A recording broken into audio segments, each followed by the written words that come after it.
SpongeBob's house has always fascinated me. It's one of the coziest homes I've ever seen in a TV show, and ever since a kid I wanted to live there. It's one of those cartoon houses with like way too much space inside, which is a concept that also fascinates me. I've talked about probably the rarest room in SpongeBob's house before, which is his garage, but there is another room that is so interesting. SpongeBob's library is a very mysterious room that confuses me a lot, and today we're gonna talk about it. Hey! So to be honest, I had kinda forgotten about my promise to talk about SpongeBob's library that I made in my video about his garage. But now that video is starting to blow up, kind of, and I get tons of new comments on it, showing that it's just not me who's interested in this stuff about the show. Also, for everyone saying that like houses usually come with a garage, they usually come with floor as well, and they are usually made out of something that's not pineapple. SpongeBob's library has appeared more in the show than his garage, but it's still a location we do not know much about. Over the course of the show, it has appeared in 19 episodes, which sounds like a lot until you think about the fact that there's like 500 episodes altogether. But I was still surprised myself at the number. 19 episodes? Maybe we should know more about SpongeBob's library. And hopefully we will after this video, cause we are talking about SpongeBob's library. So the library first appeared back in season 1 in the iconic episode Boarding School.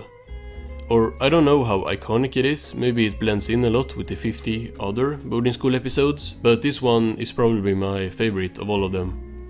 So SpongeBob has failed his driving test for the first time on screen, definitely not the first time in this world. He is really sad about it and talks to Patrick on a walkie-talkie, who tells him to get out of bed and get to his closet for a surprise. Very interestingly, SpongeBob then goes through this door right here and slide down to the library. So not only do we know that SpongeBob for some reason has a closet in his library of all places, but also that to get to the library you go through this door, that's in his bedroom. Just the aesthetic of this shot in the library is amazing, like there's just such a vibe to this room. I'm at the closet. Listen carefully. What's pink and square at the same time? I don't know, Patrick. Patrick Squarepants! SpongeBob sits down in this chair, which means, you know, there's a chair in the library. It's interesting though that SpongeBob's closet here has a lot of his pants, cause if I'm not mistaken they are usually somewhere else. Patrick spends the rest of the episode in the library, but we don't get much more of like a view of it. It's season 1, so not a lot of wide shots or anything. However, we do see that Patrick reads SpongeBob's diary in here, proving that SpongeBob indeed has books in his library. Groundbreaking stuff I'm coming up with here. The next episode we get to see SpongeBob's library in is Suds. SpongeBob's dumbass leaves his fridge open and it freezes his whole house, including his library. It's really nice here cause we get another view of it. We see stuff in here that is actually going to be used in future episodes. Keep in mind that the piano was here already in season 1. Then there's this shell fireplace which looks really cool, and then this hilarious painting of SpongeBob back here. Or is that maybe some ancestor or something? Cause a self-portrait doesn't feel like something SpongeBob would have really. We know someone else who loves self-portraits though. Squidward's house deep dive in a future episode maybe? Now, just to clarify, the scene in Sleepy Time where SpongeBob goes into Gary's dream is of Gary in a different library. There might be some similarities, you know, books, but it's pretty clear this is another place. The library appears one more time in season 1, which is in the last episode, Mermaid Man and Barnacle Boy 2, but here we just see a bookshelf as Mermaid Man and Barnacle Boy are helping SpongeBob in here. Then moving on to season 2, SpongeBob's library appears in the first episode, Something Smells, making it technically appear in back-to-back episodes, which is kinda crazy. SpongeBob thinks he's ugly and retreats to his library to play his piano, or is it an organ? Anyway, it was here in season 1 already, like I said, so that's cool, it's being used now. Once there was an ugly barnacle. He was so ugly that everyone died. The end. This is probably the best library scene of the whole show, if that means anything. I like this episode so much, it's just hilarious. That didn't help at all. Just do what I do when I have problems. Scream! Then we move on to season 3, where we see a new chair in the library in New Student Starfish. Then we are on to post-movie Spongebob already.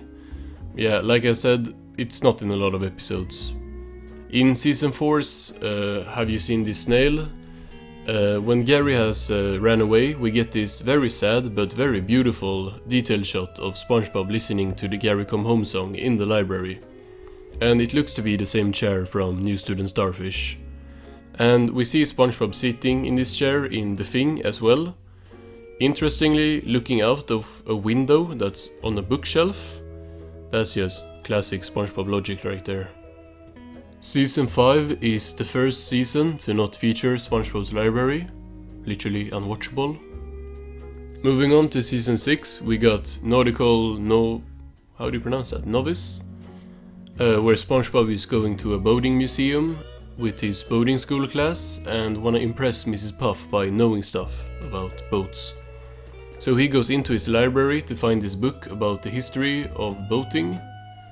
Interestingly, in this episode, just like every single one since boating school, there is no slide in here. Which of course prompts the question of how he gets into here if there is no longer a slide from his bedroom, so there gotta be some other way. Next we got Grooming Gary, where SpongeBob goes looking for Gary to take him to the pet show and finds him in the library. It's nice that the piano/organ is still here, and this room does seem to look very similar from episode to episode. Where's the slide though? Here we see a jellyfish painting in what I first thought was a different part of the library, but then we see the conch fireplace is right there, so SpongeBob just replaced the self-portrait with the jellyfish painting. But now we got some important stuff in Shell Shocked. This episode starts with SpongeBob waking up to a crash sound and being scared, going to investigate. And he goes through the door in his bedroom, and there we got the slide again. For the first time since season 1, it's back, and that means we know that this is still like a valid way to get to the library. But then something interesting happens. He goes through this door here that seems to be... This takes him to the staircase that leads down to the bottom floor. This is very interesting just because that's not usually how it works, I think. This staircase usually leads to his bedroom, I'm pretty sure, and not the library, unless it's like two different staircases.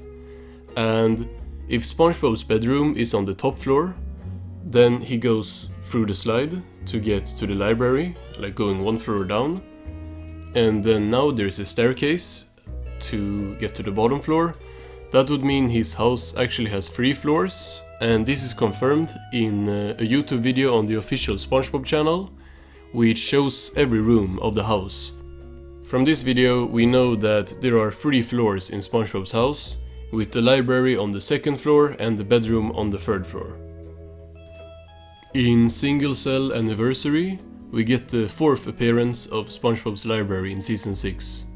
In this episode, Plankton seeks help from SpongeBob to help impress Karen on their anniversary, or more so to get the formula that she has stolen and won't give him, but they end up in the library anyway.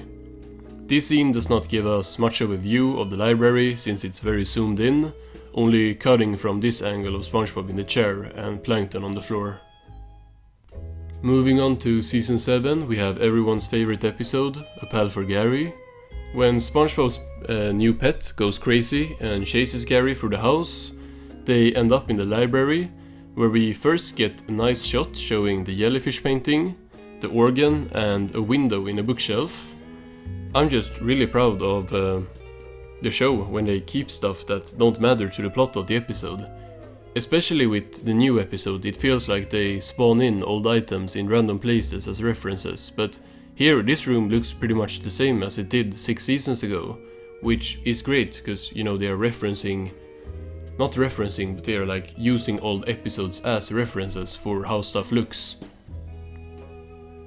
Something important here also is that SpongeBob is sleeping in his bedroom, so he's not hearing them.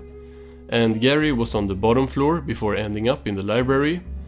So unless like they like rampaged through SpongeBob's bedroom, they probably didn't go through the slide and instead, went through that staircase we saw in Shell Shocked. The library catches on fire as Puffy Fluffy, that's the name, right? Goes crazy in there, and we get the return of SpongeBob's closet in the library. And at the top there, it kinda looks like a hatch. Is that how you get up on the roof, maybe?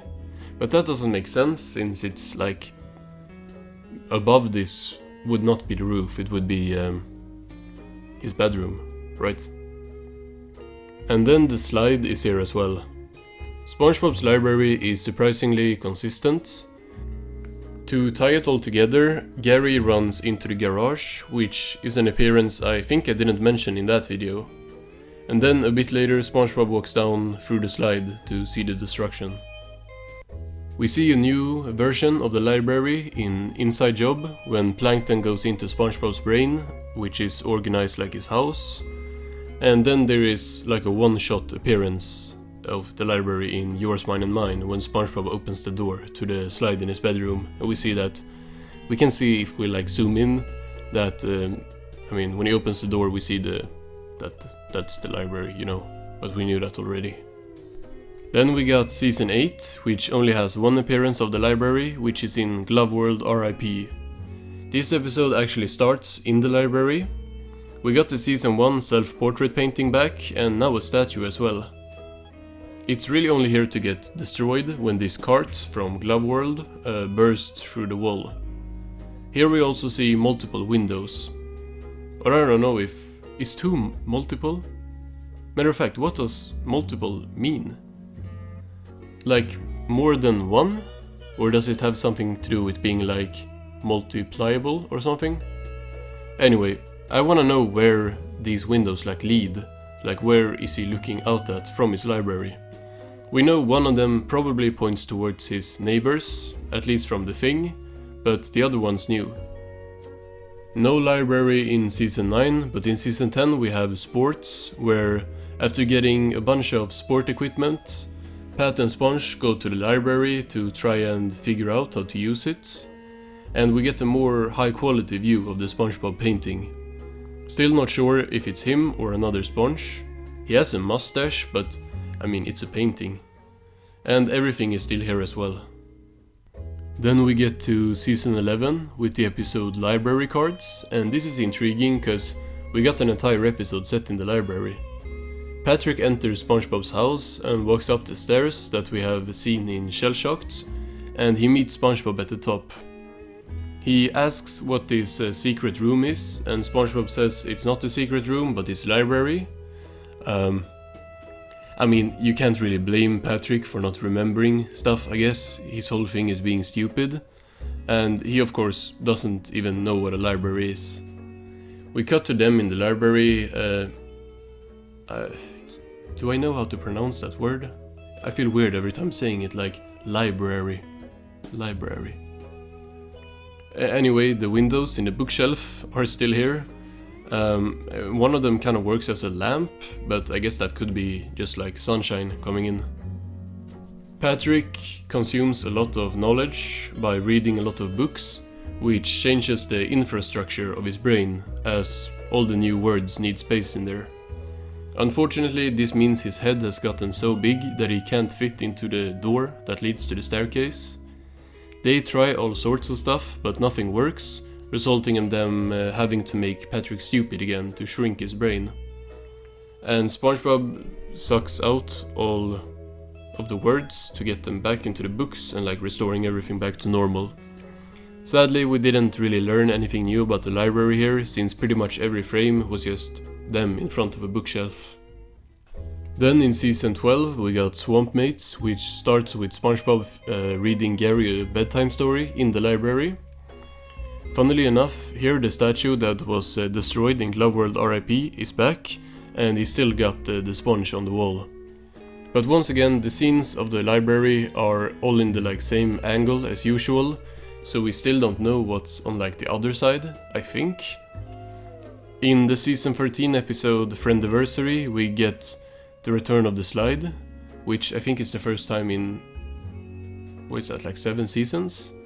Which is great, but we still don't know how the library looks in like full view. We do kind of get that in one of the SpongeBob video games, which is a Battle for Bikini Bottom Rehydrated. You get to like the library through a door in SpongeBob's bedroom, but here it's just like it's round and there's like bookshelves on every side, so there's no slide, there's no items in here, so really not much to take away from here. So what does this all mean? That SpongeBob has a library.